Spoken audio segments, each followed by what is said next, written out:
أما بعد أعوذ بالله من الشيطان الرجيم بسم الله الرحمن الرحيم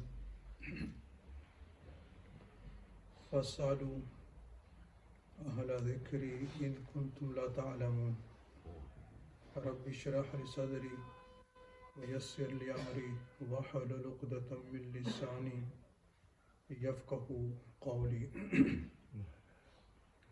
يا ربي صل وسلم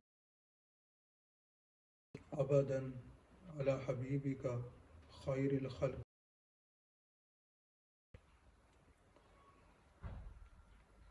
Respected elders, friends, brothers, and my honorable mothers and sisters. In today's session,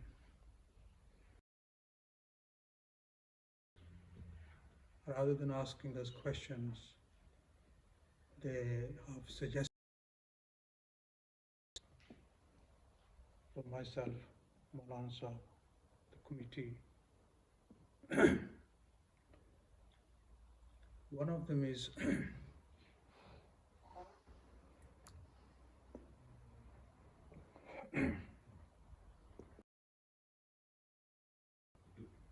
can you please ask brothers not to run if they missed rakats, and also mobiles. They're ask them to turn off their mobiles while they're in the masjid.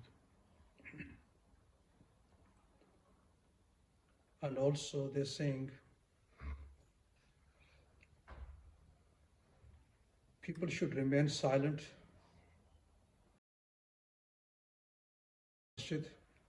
And also elders are talking when the azan is being performed. They are not setting a good example. Let me just shed a light on this issue of talking in the masjid. Now, the whole environment of a masjid should be the newcomer to the masjid. She, after seeing the mahal and the environment of the masjid, he, the newcomer, should be longing and attaching himself and desiring that I should be doing what they are doing in the masjid. But unfortunately, the mahal which should be, as I can see, and many of you will agree, is not there. Talking in the masjid has become very common, and nobody considers it as a sin. Our Prophet sallallahu alaihi wasallam in a hadith, he says, a time will come, Anas radiallahu ta'ala anhu, he is the narrator. The Prophet sallallahu alaihi wasallam said, a time will come when people will gather in the masjid and they will be talking of worldly things. And Rasulullah sallallahu alaihi wasallam said to the companions, stay away from those people. Talking in the masjid of worldly things, it eats up all the good deeds which you have done. Now, in this day and age, our nature has become such, we are not ready to accept any advice from anyone. Neither the parents, nor from the imams, nor from any elders, nor from anyone. Tell us of nature now. Now, I'm going to tell you something, you will be surprised. Just some days ago, in this masjid, what's people, I would say especially some young ones, after namaz, after the completion of the fard they stand at the back and they not reading the sunans, giving up the sunans and talking while some brothers they're reading their sunnas and nawafil, disturbing them as well. People were complaining that Maulana and brothers at the back are talking, please. So I thought I should approach individually, these brothers, the young ones. So I just started individually. I started saying to the brothers, it's not good that you're talking here. So 2-3 days ago, last week, it was last Friday or Thursday, I saw one brother talking to, after the completion of the Isha prayer, I went back and I said to the brother, look, you should set up here, all others are reading sunnats. And I said, I've seen you many times, as soon as the fard prayer completes, you just go back and you start talking with others. Yeah, this and that. Now someone, after that he stopped coming to the masjid. He said, well, I want to read my prayer at home now. I don't want to cause any problem in the masjid. And now, listen what he said now. He said, I feel like giving up Islam, leaving Islam. See what he said. Giving up and leaving Islam. Now, if this is happening, brothers are not ready to accept any advice. They don't want anyone to tell them that, you're doing this wrong. This is happening now. And I said to, the brother was telling me, I said to him, you know what he's saying? He said to you that I am feeling that I should leave Islam. I said, he is not saying because I told him, his mindset is from before. Those people who leave Islam, you know what they do? They're looking for an excuse. As soon as they get an excuse, they give up Islam. And they say, well, why you left Islam? Because of this. I said, these brothers telling you that, I feel like saying, they said, tell him to read, this kalma la ilaha illallah again. Whether he was joking or whether he was serious. Now this is, just imagine what's happening in people's minds nowadays. If you tell them something you're doing wrong, no. Why he told me? Why is he telling me off? Who is he to tell me? He was talking and someone said to him, Maulana told you, you were talking. He said, no, I wasn't talking. I was just standing. And then he said to him, the person said, well, I saw you talking. I saw you. When Maulana was talking, I saw you were talking. Before Maulana approached you, I will ask my elders first of all, when you come to the masjid, there's a purpose and aim of coming to masjid. Why we come to masjid? Do we come to masjid to chat and talk? Or we come for something else? If you come for masjid, when our Prophet ﷺ, when he urinated in the masjid, were annoyed and they wanted to teach him a lesson. Prophet ﷺ stop. Rasulullah ﷺ took him to the side and said, look, the masajids are established, erected for some purpose. And then he mentioned, they are to establish the prayers, they are to do zikr, they are to recite the Quran. These are the purposes of the masjid are built. So if the masjids are built, namaz, the recitation of Quran, dhikr of Allah subhanahu wa ta'ala, and we are doing something else, then we are not pleasing Allah, we are displeasing Allah subhanahu wa ta'ala. The whole purpose of coming to masjid is to please Allah subhanahu wa ta'ala. We leave masjid in a state that we have earned the anger of Allah subhanahu wa ta'ala, not the pleasure of Allah, displeasure of Allah subhanahu wa ta'ala. I will request him humbly, don't set up an example for the young ones. They look up to elders. I told many young ones, you know what they said? Oh, why are you telling me? They are talking. I said, look, I'm telling you, if you tell me whether you were wrong or right. You talk about yourself. Nobody is willing to accept. We put other people, he is doing. I said, let what they're doing, we will talk to them. You tell me what you were doing. We should ask ourselves what we are doing. If we were doing wrong, then we should rectify ourselves. And if we were, if you were doing right, talk to the person who's telling you.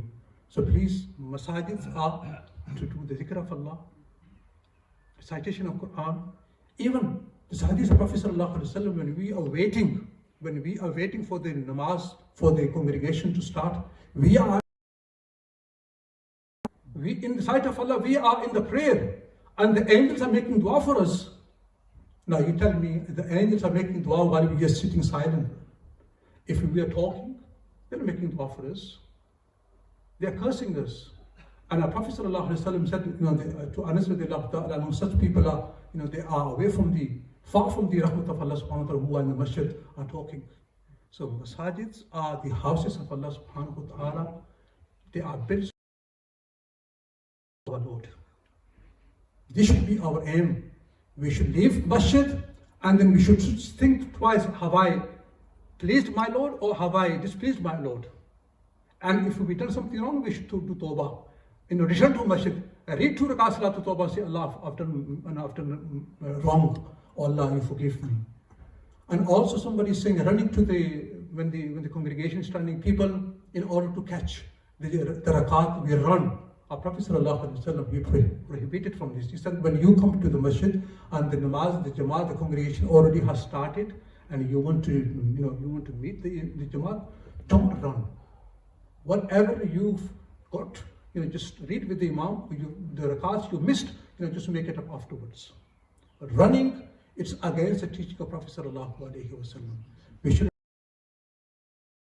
in order to catch the jamaat or the rakat in which the imam is. So please keep this in your mind, no running. And the second suggestion came, some brothers are saying, why the committee members are scooters to the masjid or the bicycles in the masjid. Now, what the management committee is going to say, I'm going to say to you, if you are bringing the bikes, you're bringing bikes because you live a bit far and you keep a bike, that's fine. But if you are bringing your scooters and the bikes for enjoyment and for a ride in the compound of the masjid, then this is wrong. Why? Because I even told one of the students on his scooter at the time of the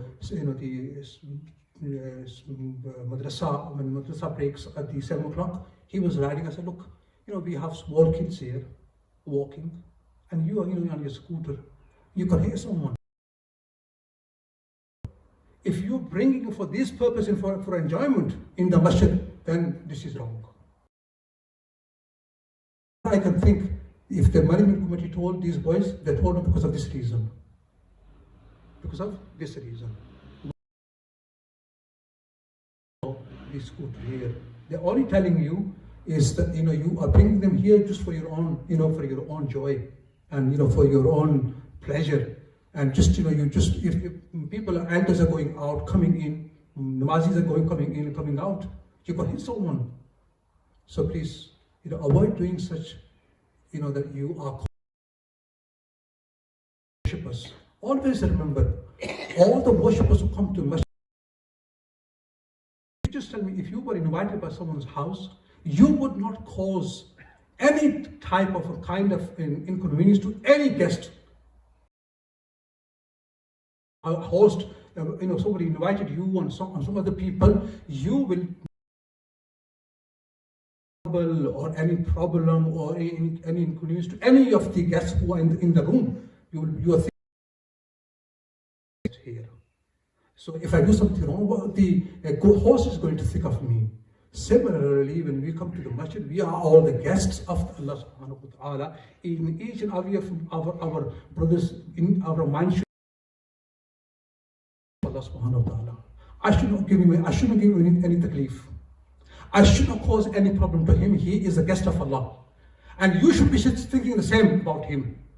Every Namazi should be thinking, I am in the masjid, I am sitting, all those who are sitting around me, they are the guests of Allah subhanahu wa ta'ala. They are the guests of Allah. Does not like anyone to cause any problem and any pain to any of his guests who are sitting in the masjid.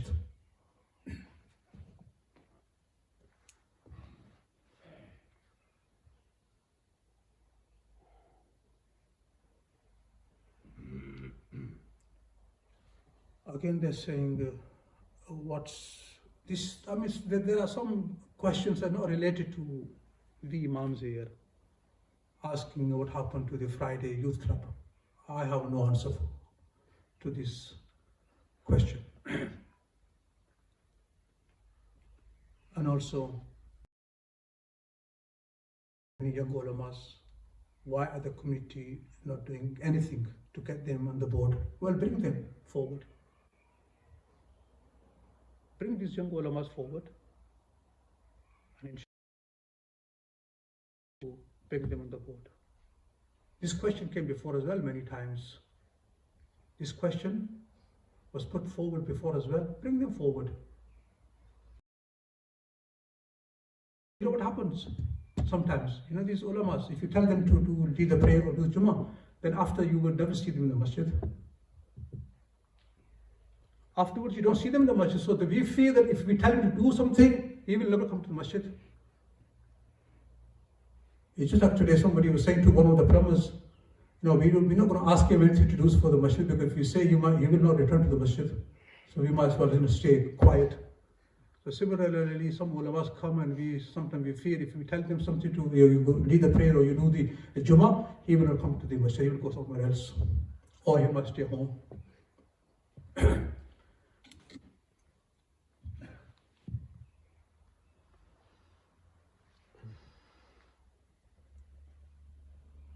I think that's it. May Allah subhanahu wa ta'ala accept our sitting here.